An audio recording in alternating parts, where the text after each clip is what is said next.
It's week 2. Time for some football. Another 11 in the morning game. I'm tired of these. What's the point in even watching this one? Alabama's going to spank Texas. 1 point, 15 penalties. Texas is back. Not only am I shocked that Texas lost by 1 point, but they're also ranked now. How does one team lose, jump up to being ranked, and the winning team drop one? I've never seen an instance like that. That makes Georgia have 9 shutouts in college football under Kirby Smart. He is building something over there, and it is scary. Okay, Ohio State played somebody that nobody really cares about, honestly, but I see you. Michigan playing Hawaii. That one got delayed pretty bad. Again, Clemson beating an absolute nobody, so that way they can get their ego built back up to only go 9-3 again. Alright, now this one was my upset pick of the week. Appalachian State beating Texas A&M in Kyle Field. Now, I've been saying this all offseason. Texas A&M is super underrated this season. But I didn't expect only score 14 points against a team who almost got about 60 dropped on them last week. Oklahoma beat Kent State 33-3. At one point, Kent State was winning 3-0. Marshall beat Notre Dame so bad, they beat them to where they actually believe Manti Te'o's girlfriend existed. Goodness gracious, Notre Dame, that's 2 losses in a row. You started in the top 5. Baylor done lost to BYU. Now that is a good reason why BYU should and will be in the Big 12 next season. Baylor, come on, man! You were a lot of people's dark horse to enter the playoffs this year. Now you can't be losing to BYU like this. Maybe I was wrong. BYU may not be a contender for the bottom of the top 25. Might be a contender, but a contender for the middle part of the top 25. USC. How and why are they ranked? They've played nobody. No offense to Stanford. Is it all because of Lincoln Riley? Okay, Oklahoma State, maybe you'll win the Big 12 this year. Florida beat Utah so bad that they not even little brother Utah State, they done got their little red-headed stepchild out of southern Utah and beat the brakes off of them 73-7. They dropped 38 on them in the second quarter. Michigan State beat the absolute crap out of Akron. Miami beating Southern Miss. Now that one was an interesting one with Frank Gore Jr. playing against his dad's team of Miami, but couldn't get the job done. Arkansas beat South Carolina in a high-scoring affair, 44-30. Now, if Arkansas beats Alabama and they can finish out the season, they're in the driver's seat for the West.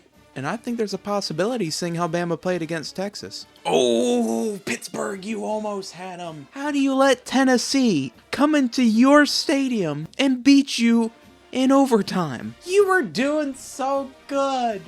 You won the backyard brawl and you lose to Tennessee. Nobody cares about NC State. Washington State, the Cougars pulling off a huge upset, beating the number 19 Washington. That one was a very, very interesting one. Whew.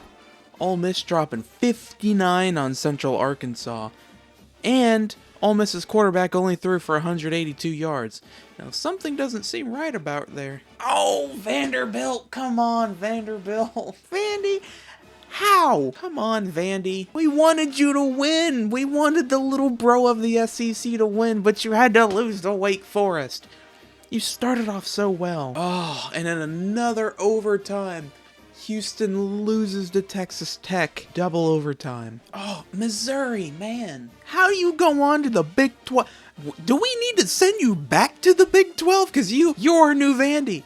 Even Vandy's going to finish above you in the East at this rate. Maybe Kansas focusing more on basketball this year. Man, Auburn struggling with San Jose State. Something doesn't feel right there in Jordan-Hare. Okay, LSU, get a good bounce back win. Okay, Nebraska, look, you're 1-1. Scott Frost is on the hot seat, and I'm not even just saying the hot seat. I mean, that seat is on fire. There is lava on it. It is covered in capsaicin extract.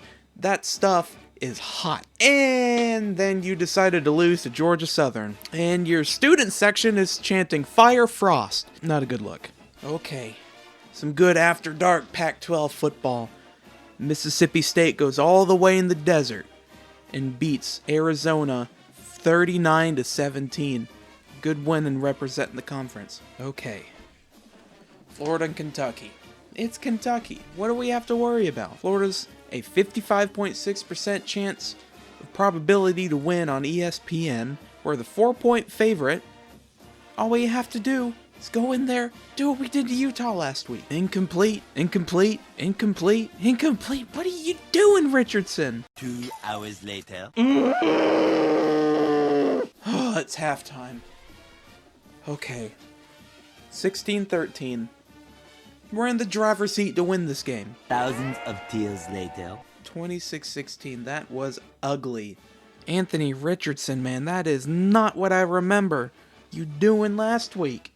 You only got 4 rushing yards, 143 passing yards, 14 for 35, and 2 picks.